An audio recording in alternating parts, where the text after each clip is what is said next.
bannaffe katusuubire nti osiibye bulungi. Kano kenyini ke kadde akalagaane ke twalagaana naawe okutuusaako ewadde gy'otabadde yenze Hasif Sekyonge ennaku z'omwezi ziri 25 omwezi gwa mukaaga omwaka 2021 olwakadde tugenda kuba nti tukutuusaako emitwe emikulu katandike n'emboozi ey'ennaku nga tutuusa okusaasira eri mukozi munnaffe mwami Abdallah Ssengoba olw'okufiirwako Muganda we ng'onaafudde ekirwadde ekya COVID-19. Tusaasira ab'enju ab'Enganda ko n'ab'emikwano egya mwami Abdallah Ssengoba era tusaba omwoyo gw'omugenzi omuguluddene abenga aguwummuza mirembe. Mu kweyongerayo olunaku lw'olwaleero omuduumizi w'amagye era nga ye pulezidenti w'eggwanga lino Gen. Yoweri Kaguta Museveni akyusizza era alangiridde olukalala lw'abakulembeze b'amagye abajja okusinziira ku lukalala olufumiziddwa Lieutenant General Wilson Mbadi yagenda okubeera omukulembeze w'amagye so nga ate Lieutenant General Muhoozi Kainerugaba yalondeddwa ku ky'okubeera ng'akulira amagye ag'oku ttaka. Katandike n'emboozi eyo nga Kaddu Derek yatuusaako. Olunaku lwaleero omuduumizi w'amagye ag'oku ntiko ate nga ye mukulembeze w'eggwanga ly'ati Uganda Gen. Yoweri Kaguta Museveni akoze enkyukakyuka mu magye g'eggwanga lino ng'ono alonze Lieutenant General Wilson Mbadi okubeera omuduumizi w'amagye era n'afuulibwa Generali ng'ono mubaka akiikirira amagye mu Paalamenti. Gen. Wilson Mbadi akuziddwa ku by'obuduumizi bw'amagye yazaalibwa ennaku z'omwezi nga mukaaga omwezi ogw'omukaaga 1962 era nga kati alina emyaka 59. Ono yegatta ku magye g'eggwanga lino mu mwaka gwa 1986 ku madaala g'enjawulo okutuuka w'atuukidde ku ddaala lino. Mu buyinza bwe Yoweri Kaguta Museveni era alonze Lieutenant General Peter Erel okubeera omumyuka w'omuduumizi w'amagye ng'ono naye mubaka mu lukiiko olukulu lw'eggwanga kira amagye nga kinajjukira nti ono mu mwaka gwa 2016 yaliko mu nsasage eyalimu abantu bangi abafiira e Kasese wabula naze naye ng'akulira ku madaala g'enjawulo. Mu balala abalonde Lieutenant General Kainerugaba Muhoozi okubeera omuduumizi w'amagye ag'oku ttaka ng'era ono abadde aduumira amagye aga Special Forces Command ng'era gano amagye ge gakuuma omukulembeze w'eggwanga ssaako n'abakungu abalala. Brigadier General Byekwase Flavia agambye era ategeezezza Major General Sam Okding yalondeddwa okubeera amyuka omuduumizi w'amagye ag'oku ttaka. Major General Leopard Chanda nga yalondeddwa okubeera Joint Chief of Staff. Brigadier General Bob Ogik nga yalondeddwa okubeera Chief of Staff Land Forces, ate Brigadier Daniel Kakono nga yalondeddwa okubanga yakulira Field Artillery. Brigadier General Peter Chanda nga yalondeddwa okubanga amyuka nga ye Brigadier General Peter Chanda agenda kola nga acting ng'aduumira magye aga Special Forces Command. Brigadier General Felix Buzairi nga yalondeddwa amyuka omuduumizi wa Special Forces Command okwasaganya ebyebunaayira n'abalala bangi. Wegwe bannaffe katusuubire nti ebyokwerinda by'eggwanga lino mu mikono gyammwe bigenda kuba binywezebwa era nga obutebenkevu bugenda bba bweyuna eggwanga lyattu Uganda. Kati no mu kweyongerawo olunaku olwaleero baminisita abatali babaka ba paalamenti we balayiziddwa mu butongole nga balayiziddwa amyuka omukubiriza wa paalamenti w'eggwanga lino Right Honorable Anita Amongo ali ku paalamenti y'eggwanga lino mu Kampala. Sarah Nakandi yabaddeyo ng'amatu akunkumula. Zigenze okuwera ssaawa 3 ez'okumakya nga baminisita abatali babaka ba paaliyamenti abalonde ba pulezidenti w'eggwanga Yoweri Kaguta Museveni nga batuuse dda ku paaliyamenti okusobola kulayizibwa mu butongole nga ababaka wadde nga abamu balayiziddwa nga bayita ku tekinologiya owa Zoom. Okulayizibwa kuno kukoleddwa omumyuka wa sipiika wa paaliyamenti Lieutenant Honorable Anita Among. Mu balayiziddwa mwe mubadde minisita wa Kampala Misa Kabanda, Justin Kasule Lumumba, minisita omubeezi ow'ebyamawulire ne tekinologiya Joyce Nabosa Sebuggwawo, Jesse Muyingo minisita omubeezi ow'ebyenjigiriza ebya waggulu, minisita w'ebyobugagga eby'omutaka Ruth Nankabirwa ssaako n'abalala bangi nnyo. Swear in the name of the Almighty God that I will be faithful and bear true allegiance to the Republic of Uganda and that I will preserve, protect and defend the Constitution. So help me God.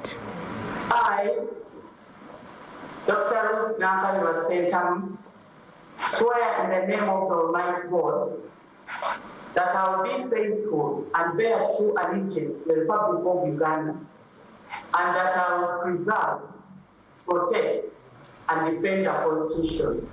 So help me God. Bano olumaze okulayira omumyuka wa Speaker Betty Among abakubirizza okugoberera amateeka gonna agafuga Parliamenti era n'abaaniriza mu butongole okuba nga beegasse ku Parliamenti. You're welcome to the 11th Parliament, and some of you are not new to this Parliament. You have been here, you've served in this House, and the rules of procedure remain the same, except we have changes. Every Parliament has its own rules of procedure, but we wish to welcome you, work as per the rules of procedure and the Constitution of Uganda. Ono era akuutidde baminisita bano okukola n'amaanyi nga baweereza Bannayuganda nga mu kaseera kano bateeka ebyobufuzi wabbali Bannayuganda basobole okuganyulwamu nga n'okulwanyisa obuli bw'enguzi bakiteeke ku mwanjo. Please make us proud in the 11th Parliament. Let it be a corrupt-free cabinet. We are more interested in service delivery. We need service delivery from you people. You need to guide the members of Parliament. You from executive who want the local person down there to get what is expected to get. Speaker era ategeezezza nga Parliament bwegenda okuyimirizibwa okumalira ddala ssabbiiti 2 nga tewali mirimu gitambula okusobola okugifuuyira okwewala okusaasaana ekirwadde kinnamutta ki COVID-19. So we'll be communicating. Currently, we are fumigating Parliament for 14 days. Bo baminisita abalayidde baweze nga bwe bagenda okukozesa obuyinza obubaweereddwa okukolera Bannayuganda okutuuka ku muntu wa wansi anyigirizibwa. Right now we have two programs I want to really emphasize. One is fighting COVID as a service to the people. The decentralized response to COVID lies in the hands of the local governments. Kama waba akuyise okuweereza omuyize mpeereza buweereza sifuga naye mpeereza buweereza Mukama waba akuyise okuweereza abantu be tuyinza kugamba nti nedda ekyo omukisa gujja mulundi gumu. One of the biggest disadvantages that we have is the cost of accommodation in these areas. For you to qualify to be a tourist, you must have spent a night or spent 24 hours at that very location you've gone to. If you look at the costing of lodging in this country, it is abnormal. Edith Nabagereka ne Sarah Nakandi kura STV Select Ey'enjawulo. Nakandi Sakone Edith Nabagereka kati tuvaayo bo abatuuze b'Kazinga Kevuma ku kyalo ekisangibwa Bukindi ekyalo kiri Bukindi bali mu katuno okusattira oluvannyuma lwa nkambi yaabwe okuteekebwako omuliro abantu abatannabakuba nti bategerekeka okusinziira ku batuuze baafuna okulabula okuva eri omubaka wa President mu bitundu by'Ebuvuma nga bateekeddwa okuba nti baamuka ekitundu kino wabula ne balemererwa okuba nti baabulwa balaga nga bakitawo abasinga obungi tebalina wakugenda. Bano kibaguddeko nga basobeddwa ekane mu kibira oluvannyuma lw'okusanga ng'enkambi yaabwe eteekeddwako omuliro. Abatuuze ku kizinga ky'Evuma okuva ku kyalo Bukindi bali mu katu oluvannyuma lw'enkambi yaabwe teekerwa omuliro bwekityo ne kisaanawo. Kivannyuma lw'abatuuze bano okulabulwa okuva eri omubaka wa Pulezidenti mu disitulikiti y'Evuma okubategeeza nga bwe balina okwamuka ekifo kino mu bwangu wabula bano ne beerema nga bagamba nti tebalina wakulaga. Naye twalabye aladisi kutugoba simanyi kyatugobesezza naffe bamulekwa. Tulina abaana abato bamulekwa bafiira kitabwe bafiira nnyabwe nga nze omukadde ndi kubonaabona n'abazzukulu. Mu kwogerako n'abatuuze bategeeza nga bwe baafuna akaseera akazibu oluvannyuma lw'ettaka okubumbulukuka era bwe baali babeera ne wasaanawo bwe batyo olw'okubula ew'okudda kwe kusalawo baddukire ku kyalo kino. Kati ne tusaba pulojekiti disitulikiti yonna ne bayimuka ne bajja ne batukwasa wantu wano nti abanange mukole kimubeerawo kwati kwe kubeera wano kati wabula nkibabuuseeko oluvannyuma lw'omubaka wa Pulezidenti Tulucha Godfrey okujja n'abawa ennaku 3 zokka okubanga bamaze okwamuka ekifo kino ng'ate tabawadde wakudda bo kibatakanyiza nakyo. Ne basabye gavumenti okuvaayo okubadduukirira na kyakulya ng'ate balina abaana nga n'abamu bamulekwa. Amayumba gamenyeka Gavumenti ekifunira abantu awalala waba aradisa tugobye wano gavumenti ekifunira abantu awalala okugenda tulina wetulaga agwa amaadi ago gakulukuta gali gajagemagana n'enanda era amaadi gali kumpi awo kumangamangira wa matawuni ate matawuni wona ngozira kasente nani aja kupangiza enumba nsaba nti gavumenti etugemere ku naye twala byala disi kutugoba simanyi kyatugobeseza naffe bamulekwa tulina abaana abato bamulekwa abafira kitabwe abafira nnyabwe nganze omukadde ndikubonaabona n'abazzukulu ye mbaka wa pulezidenti mu disitulikiti y'Ovuma Tirucha Godfrey bwe tumutuukidde ku lukomo lw'essimu atutegeezeza nga kino bwe kikoleddwa oluvannyuma lw'okutegeerako nga bano bwe bagenda okuttiŋŋana awamu n'okukendeeza ku buzibu bw'emisango nga ne gye buvuddeko waliwo eyatunuza omwana atannetuuka mu mbuga ya Sitaani. They have been doing certain things which have not been so good to us as security officers. We had a threat, they banned of the member camp with not buzzing. Kuno kwe kuvuddeko Kalumanywera yenna ndi Kadu Derek STV Select Ey'enjawulo.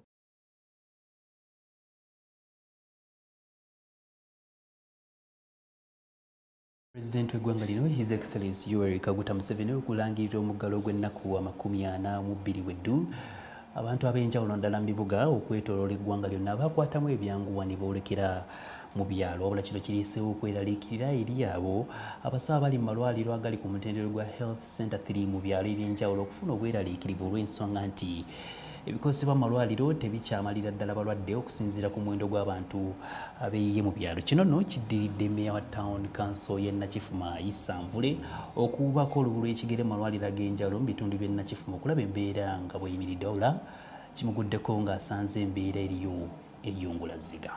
Katulabe ebisingawo.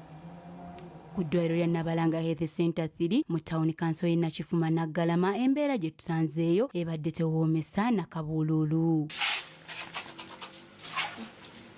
Rebecca Nassalinga yakulira eddwaliro n'ategeezezza nti abasawo mu kaseera kano okusoomoozebwa kwe basooka okusanga mu muggalo guno y'entambula yaabwe okuva mu maka gaabwe nga bali beeyambisa boodabooda bwe kituuka ku malwaliro agali mu masoso g'ebyalo. Pulezidenti yatusaba tusobola okukampinga ku ddwaliro ne tubeerayo ne tusobola okujjanjaba abalwadde kuba entambula kati nzibu. Rebecca agamba nti bwe gutuuka ku bannakazadde b'eggwanga mu biseera eby'ekiro basanga obuzibu olw'enzikiza nga n'essolo eyabaweebwa omuzira kisa tekyakola bulungi. Ekizibu ekisinga tetulinamu masannyalaze, tulinamu sola nga bumanyi oluusi ayaka mpola naddala ekiro oyinza ofuna omukyala azze yeetaaga okutunga naye nga n'okulaba tolaba oyita munno nakwatirako akatooki nobanga osobola okuzaalisa omukyalo oyo. Yadde ng'abantu bangi baddukidde mu byalo olw'omuggalo lyo eddwaliro lino libadde libalibwa ku ngalo nga kino omusawo wasinzidde n'ategeeza nti lyo eddagala ly'omusujja yadde nga lyaweddewo basuubira okulifuna mu mwezi gwa 7.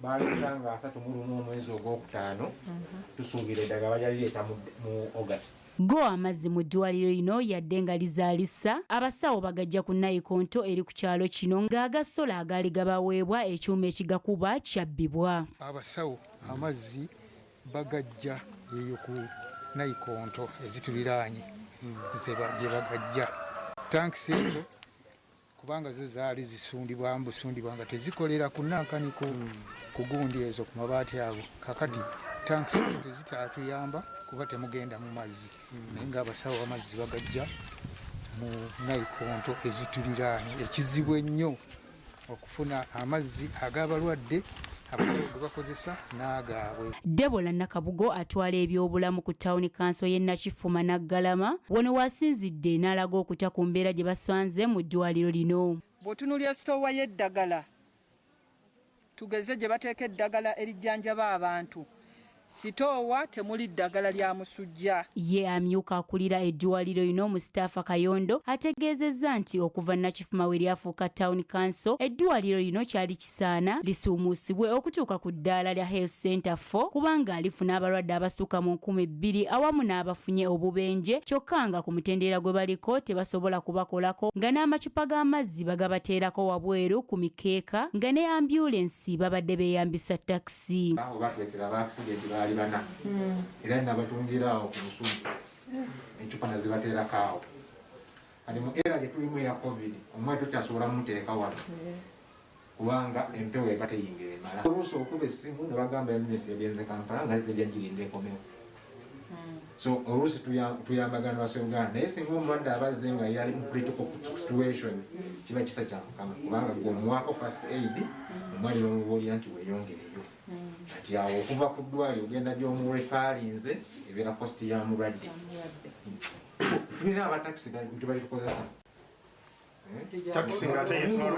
yes mu buntu bulamu jangu otuyambe ku mulwadde ono okoleki omutwale. Isanvule meya w'ekitundu kino wano wasinzidde n'ategeeza nti amasannyalaze bakoma mu kufuna bikondo era n'asaba gavumenti okujjukira abantu b'amasoso g'ebyalo naddala mu kaseera kano ng'abasinga bazzeeyo gye bazaalwa. Bwe tuwulira nti amazzi bagamba gajja kubeera ku buli ddwaliro n'amasannyalaze tugaweereza kati fe olwaleero wano twakoma ku bikondo naye omukyala atunnyonnyodde wali nti bw'afuna omukyala ng'abadde agenda kuzaala bakozesa katooki. Wakati ng'ekirwadde ki COVID-19 kyerisiza enkuuli bannansi bakunkumuka nga bawuuka nga bano bafa olw'endwadde endala ezitateereddwako maaso ng'endwadde zino zitta abantu bangi n'okusinga ekirwadde ki COVID-19. Edith Nabagereka, STV Select, Ey'enjawulo. Olugero lwa leero ebifa mu nnyanja babibuuza muvubi. Amakulu g'olugero luno gali nti buli kintu kiteekeddwa okubaako gwe kibuuzibwako olw'ensonga nti buli kintu kirina kivunaanyizibwako.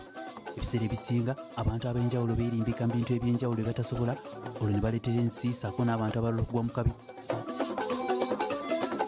Zezakayita ku ssaawa emu eyakawungeezi STV Select ey'enjawulo egenda kuba nti ewummulamu katono nnyo wabula tugenda bba tukomawo ndendowoozawo ku kibuuzo kye twatadde ku mitima gano gyaffe egy'enjawulo. Ekibuuzo kigamba nti olowooza enteekateeka ya gavumenti empya ey'okugaba ensimbi enaabeera ya bwenkanya okwawukanako n'enteekateeka ey'omwaka oguwedde we baagabira akawungako n'ebijanjaalo. Olowooza enteekateeka ya gavumenti empya ey'okugaba ensimbi enaaba ya bwenkanya okwawukanako n'enteekateeka ey'omwaka oguwedde we baagabira akawungako n'ebijanjaalo. Katumulimu katono nnyo tugenda bba tukomawo n'emboozi endala nnyingi tovaawo.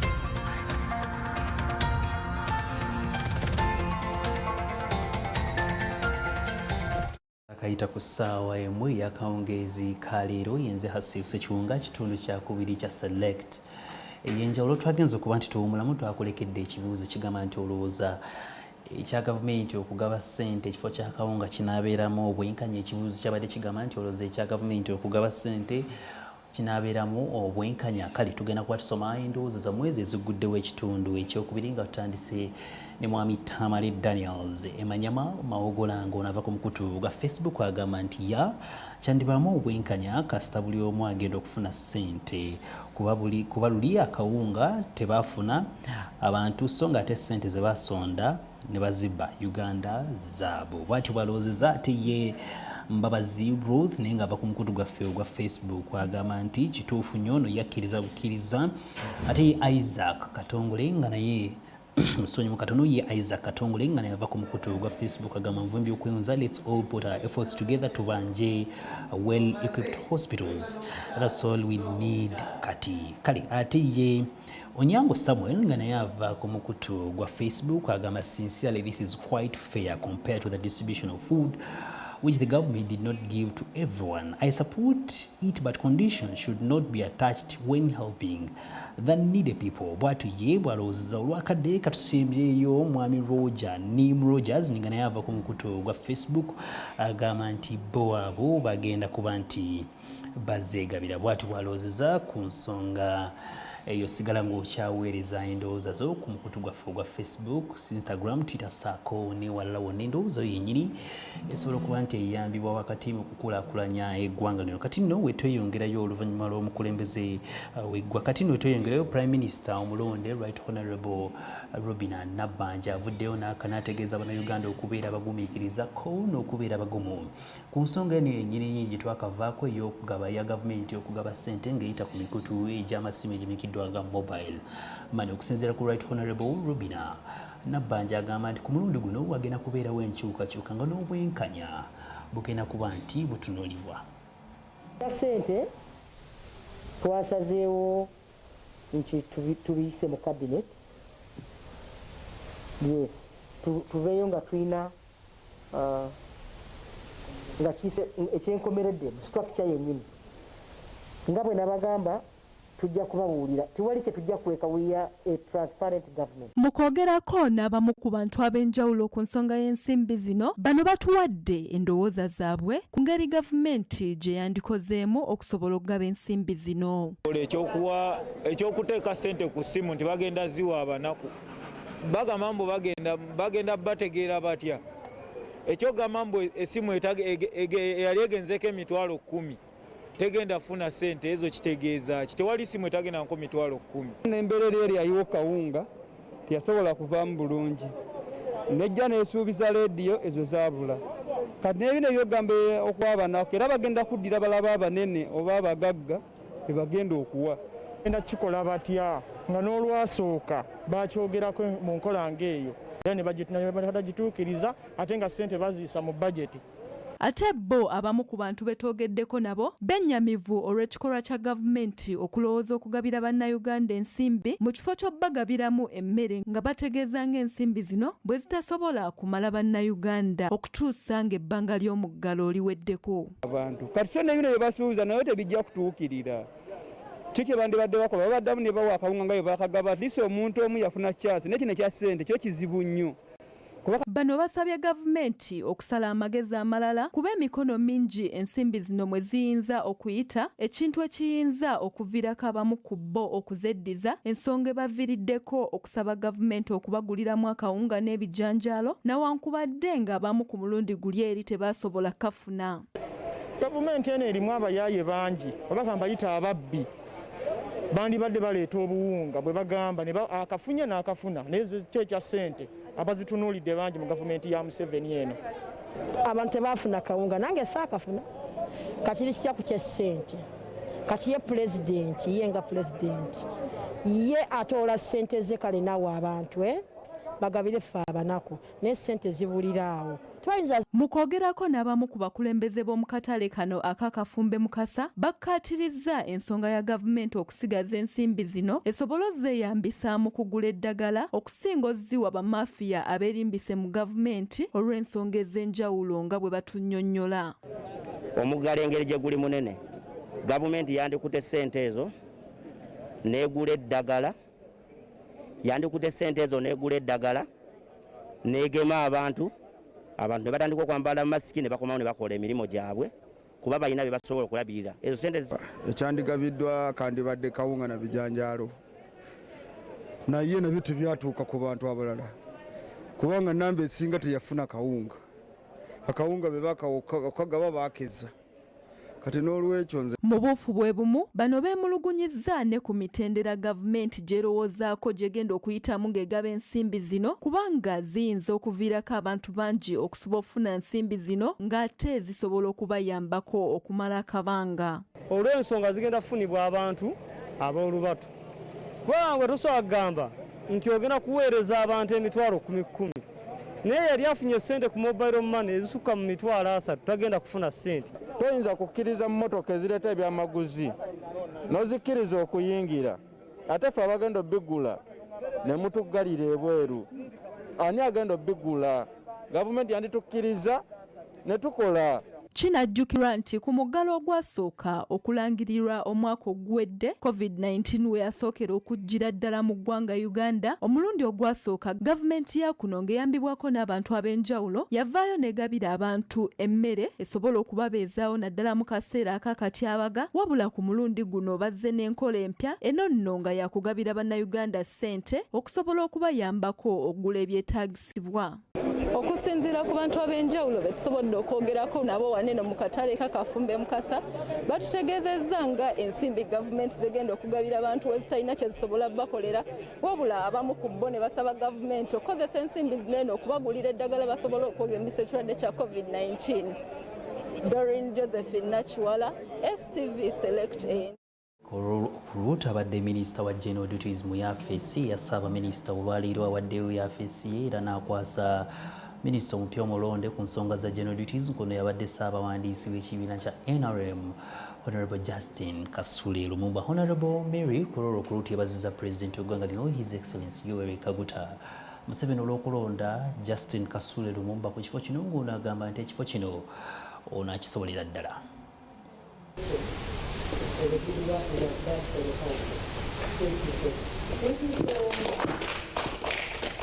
Honorable Mary Karoro Kurutu abadde minisita wa General Duties mu ofiisi ya Ssaabaminisita lunaku olwaleero awaddeyo yafeesi eri abadde Ssaabawandiisi wa NRM Honorable Justin Lumumba ng'ono ye yazze mu kifo kino era Karoro yeebazizza nnyo President Museveni okulonda Justin ku kifo kino. Said I've got a cabinet of fishermen.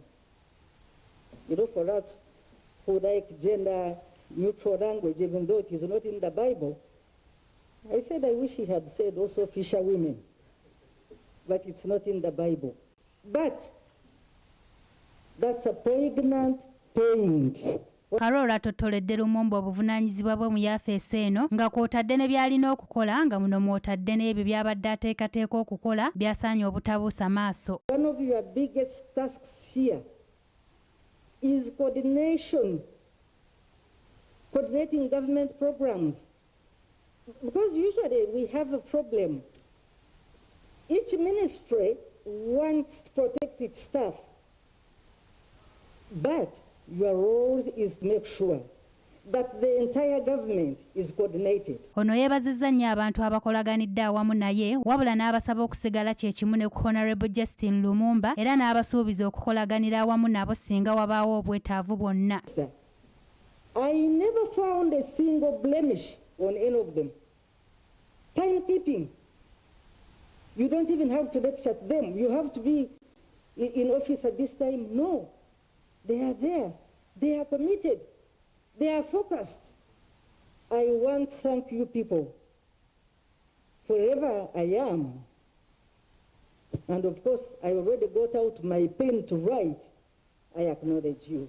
Honorable Justin Lumumba asanyukidde wamu ne Honorable Nabbanja olw'obuwanguzi bw'ebifo ebyabaweebwa wabula ne yeebaza Prime Minister eyavuddeko wamu n'abakozi okuva mu yafeesi ya Prime Minister olw'ebyo bye bakoze ate n'atutottolera ku nsonga ezimu ze bateekeddwa okutandikirako. Honorable Prime Minister, Right Honorable Robina Nabbanja, for having gotten to this level to serve the country, to serve Uganda at this time and in this prestigious office. Congratulations. Ono alaze nga bw'agenda okukola n'amaanyi nga bw'atunnyonnyola emitendera gye zaayitamu. Wano Permanent Secretary Emmanuel Dombo ayaniriza Honorable Justin Lumumba era n'amusuubiza okukolaganira awamu naye wabula ne yeebaza ne Honorable Mary Karoro Kurutu olw'ebyo by'abakoledde.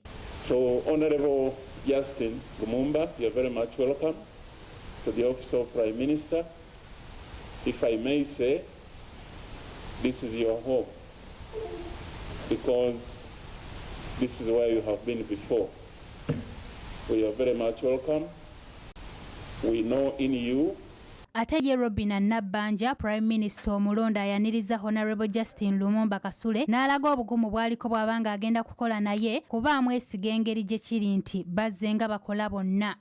Honorable Minister, I want first of all to welcome you. I want to welcome you to the office of the Prime Minister. I know you are senior, but you know that we have our motto. You know where we have come from together. You know my strengths, you know my weaknesses. Oluvannyuma Karora akwasizza Justin fayiro za yafeesi eno era n'amwagaliza emikisa nga bw'amwanjulira abantu b'alina okukola nabo nga muno mwe muli omuwandiisi wa yafeesi ya Prime Minister wamu n'abalala bangi. Jawhara Nabosa, STV Select Ey'enjawulo.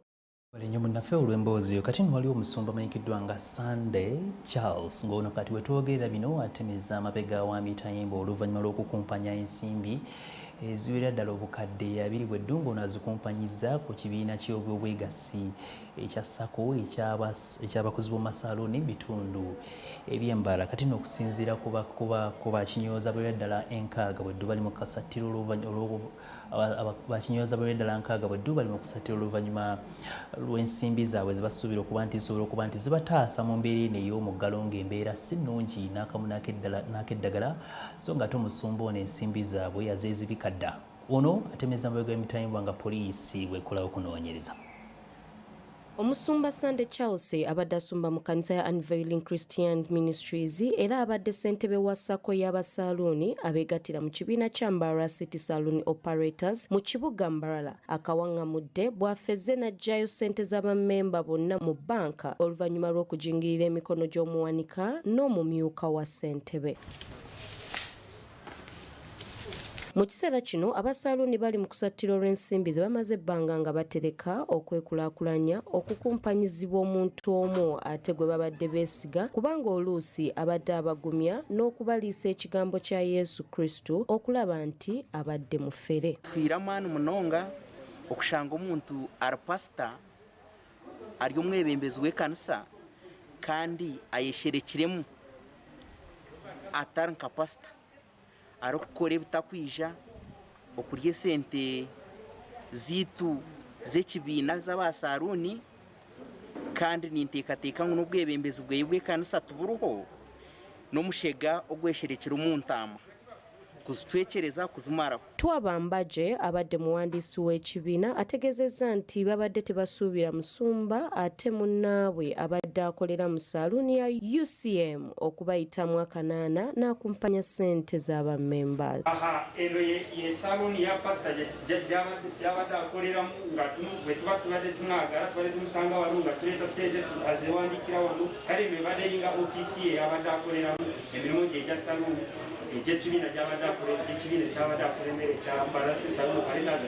Grace Inshemerile abadde omumyuka wa ssentebe ategeezezza nti ensimbi z'abammemba zisoba mu miliyoni 2 saako n'ez'emyoga ez'abaweebwa gavumenti nga balina ekigendera kya kutandika kwewola ku magoba amatonotono wabula kati buli omu atunula ku munne kubanga tebamanyi kyakuzzaako. Kutandika kuseevinga buli omu tukamutemera omutwaro n'2,000 buli Rwakabiri then ezitukubara nk'ezasevingirwe konka zitakureeba abamwe bakabasevinga abara kuzita mu record z'ebitabo ezindi aziteekamu konka kutwagiye kutotoringa twashanga ziri miliyoni 20 abokuba hiine ziri omu butabo kandi hiine zitari mu butabo hiine ziri omu butabo obw'abamembazi obubakugenda nabo kandi hiine ziri zitari mu records ez'ebitabo ebyabiratwire n'abiika.